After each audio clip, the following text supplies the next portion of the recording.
Good morning. এটা হচ্ছে আমার কলকাতা লাস্ট দিনের ভিডিও, কারণ আজকে বাড়ি চলে যাব। আর দেখতে দেখতে কয়েকটা দিন কিভাবে কেটে গেল বুঝতেও পারলাম না। যাই হোক, আজকে যাচ্ছি হচ্ছে কালীঘাটে ঠাকুর দেখতে, মাকে দর্শন করতে।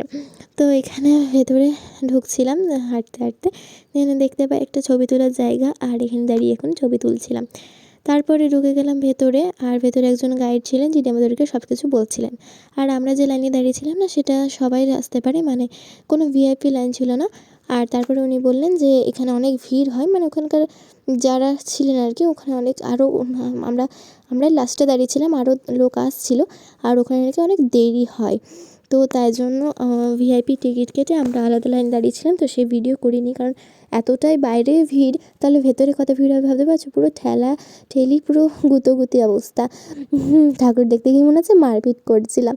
যাই হোক, তো আমরা ফোন টোন সব কিছু ব্যাগের মধ্যে ঢুকিয়ে দিয়েছিলাম, কারণ ফোন পড়ে গেলে বা চুরি হয়ে গেলে তো ভীষণ সমস্যা হবে, তাই না?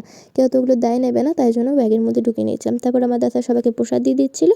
তারপর একটা দোকান থেকে কচুরি আর ঘুগনি খেলাম, আর তারপরে এই মিষ্টিটা খেলাম। তো ব্যাস।